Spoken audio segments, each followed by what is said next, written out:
గత కొన్ని రోజులుగా జరుగుతున్న పాత ఓట్ల వెరిఫికేషన్ ప్రక్రియ ఈ నెల 14వ తేదీ మంగళవారంతో ముగుస్తుందని బాపట్ల పట్టణ జనసేన పార్టీ దివ్యాంగుల జన సైనికుడు గోగన ఆదిశేషు తెలిపారు.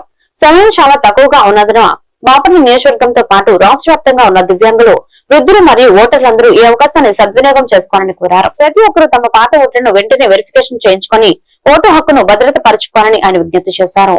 నమస్తే, నా పేరు గోగన ఆదిశేషు. జనసేన పార్టీ దివ్యాంగుల జన సైనికుడిగా పనిచేస్తూ ఉన్నాను. రాష్ట్రంలో గత కొన్ని రోజుల నుంచి పాత ఓట్లు ఏవైతే ఉన్నాయో అవన్నీ కూడా వెరిఫికేషన్ చేయడం జరుగుతున్నది.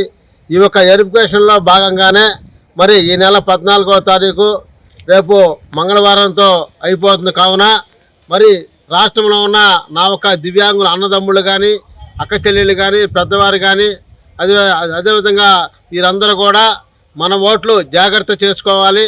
మన ఓట్లు మరి ఒకసారి వెరిఫికేషన్ ఆఫీసర్ దగ్గరికి వెళ్ళి కూడా వెరిఫికేషన్ చేయించుకోవాలని చెప్పి కూడా, లేకపోతే మళ్ళీ కొత్త ఓటు చేర్చుకోవాలని చెప్పి కూడా తెలియజేస్తూ, అదేవిధంగా ప్రత్యేకంగా బాపట్ల నియోజకవర్గంలో మరి నా యొక్క దివ్యాంగుల అన్నదమ్ముడు, అక్క చెల్లెళ్ళు, పెద్దవారు ఎవరైతే ఉన్నారో వారి యొక్క ఓట్లన్నీ కూడా ఒకసారి వెరిఫికేషన్ చేయించుకొని, లేకపోతే మళ్ళీ ఓట్లు చేర్చుకొని ఎక్కడున్నా సరే వచ్చి ఓట్లు చేర్చుకోవాలని చెప్పి, రేపు స్థానిక ఎన్నికల్లో దివ్యాంగులు ఎక్కువ పర్సెంటేజ్ బాపట్ల నియోజకవర్గంలో పోటీ చేయడానికి మరి వాళ్ళందరూ కూడా ఒక ఆలోచన చేస్తున్నారు. కావున మరి బాపట్ల నియోజకవర్గంలో ఉన్న దివ్యాంగులు అన్నదమ్ముళ్ళు కానీ, అక్క చెల్లెళ్ళు కానీ, పెద్దవారు కానీ, మీ యొక్క కుటుంబ సభ్యుల ఓట్లన్నీ కూడా వీరందరూ కూడా ఒకసారి వెరిఫికేషన్ చేయించుకోవాలని చెప్పి కూడా మరి ఈ నెల 14వ తారీఖు రేపు మంగళవారంతో ముగుస్తుంది. కావున మరి రాష్ట్రంలో ఉన్న నా యొక్క దివ్యాంగులు అన్నదమ్ముళ్ళు, అక్క చెల్లెళ్ళు, అదేవిధంగా పెద్దవారు, అదేవిధంగా బాపట్ల నియోజకవర్గంలో ఉన్న